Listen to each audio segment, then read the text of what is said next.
Our top story this hour. This month marks a year and a half since Russia invaded Ukraine in February of 2022.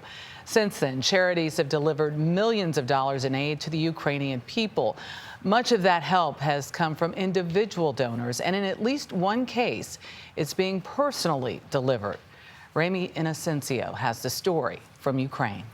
A human chain to support Ukraine. Here's a heavy one.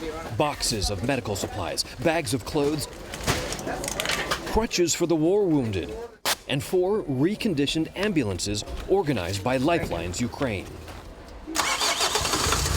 All making the long-distance drive from London to Lviv.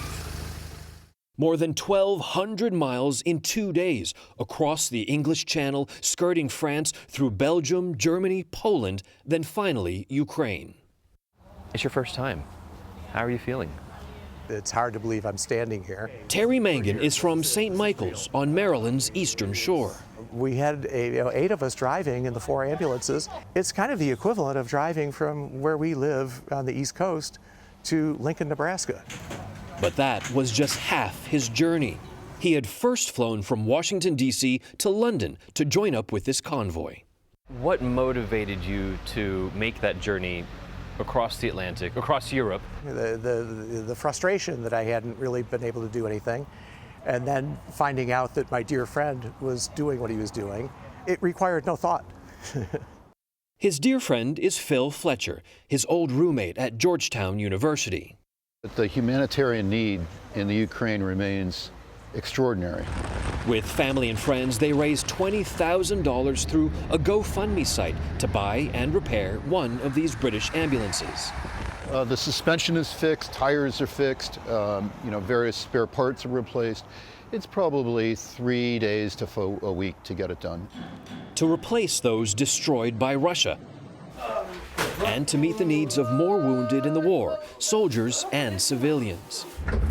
We rode further on with Mike Pitney from Lviv, east to the capital, Kyiv.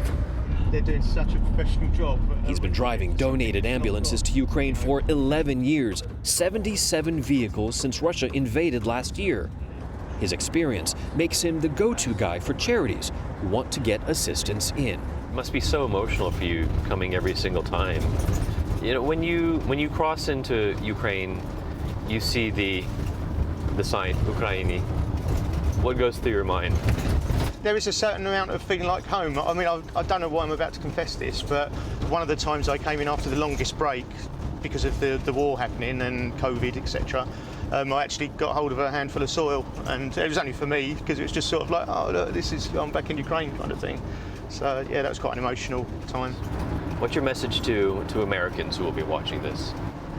What you've got used to, because it's on the TV, it's followed by media, etc., will seem very old to you.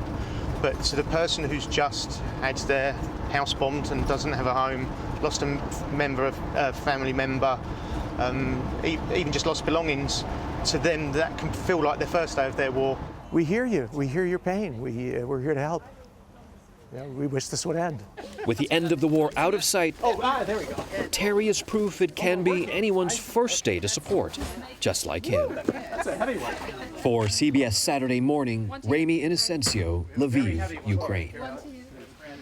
And that is what happens. You get desensitized because we do see it every day, but it is a new day for everyone who's there. And there's a reminder. Yep. Absolutely.